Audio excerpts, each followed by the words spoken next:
a small group strategy? Do you have anything written down? How do you think about a small group ministry? It's quite a large ministry. I know it's probably one of the biggest ministries at most churches. And so this series, we're going to develop that small group strategy. And today I'm talking about idea number 5 on small group strategy. About 2, maybe 3 times a year, depending on how large a church is and how many small groups you should have a small group leaders. I don't know if you call them leaders. Some of your churches call them different things, but whoever is running the small group, maybe it's 1 or 2 people, have a small group leaders gathering, training about 2 to 3 times a year, and you want to get them together.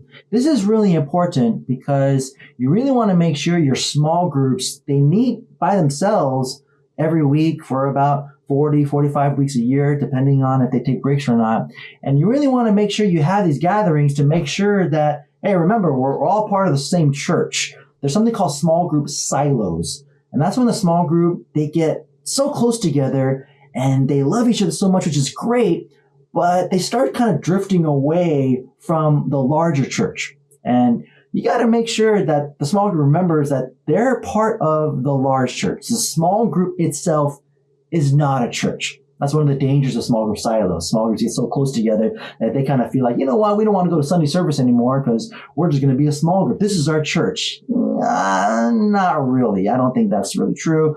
I know that is a big discussion right there. But you want to meet 2 to 3 times a year, and you really want to make sure the small groups are coming back and making sure that, hey, remember, we're part of a larger church here. And at these meetings, at these gatherings, you want to encourage them. You want to thank them. You want to make sure that they are remembered, they're recognized, that they are serving there as a small group leader or admin or whatever you want to call them. But one key thing to do at these small group leaders gatherings is to share vision. What's going on with small groups? Where are you taking them? What's something to expect in these next couple of months? And maybe this is a time where you talk about a new study coming up. Maybe it's a study that you're writing. Again, this is a time to kind of rally them together, get them encouraged, get them kind of looking forward to the future. Maybe the head pastor, lead pastor is thinking about something big coming up, like a big revival or kind of big evangelism night. Good. Kind of ride that momentum and get the small groups also to be thinking about that. Small groups, remember, as part of the larger church. So get your small groups in alignment with the vision of the pastor, the lead pastor, whoever it is. Get the small groups to be thinking about what's coming up in that vision. So share vision at this small group leaders gathering. Do training. A lot of leaders, they need to be trained. Help them to understand and learn how to be more encouraging or what to do with debates and disagreements. A lot of small groups are at odds together because something's happening in the world. Talk about these things. Talk about how to get them together and make sure that there's peace and love for each other. Challenge the groups to seek Jesus. Maybe a lot of these groups, they're kind of getting too comfortable and their small groups start turning into like a social group. So make sure that you remind them, again, this is part of vision. What is the purpose of a small group? A great idea is to do an open Q&A. Let the leaders ask questions in front of the whole group. This is really healthy because a lot of times people have questions, but someone else asked it for them. So do open Q&A.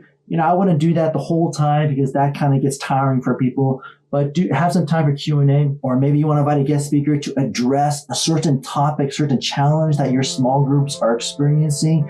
Get that guest speaker to come in. There's a lot of different ideas here, but you really want to meet around 2-3 times a year. Encourage your leaders, train them, share a meal with them, share vision, and really make sure that you are helping the groups understand what it means to be in a small group, growing, progressing, and being healthy. Really strengthen them during this time, especially for those who've been leading groups for like 5-10 years. Continue to give them that energy, continue to give them that encouragement and strength. They need it. Give them vision, give them something to keep on looking forward to, and keep on challenging them to grow in their groups. We're sharing a lot of ideas in this series of small group strategy. And so if you don't know small group strategy or you want to learn how to develop it, check out these other videos here and keep on watching because I got some more ideas to share, and I'll see you in the next one.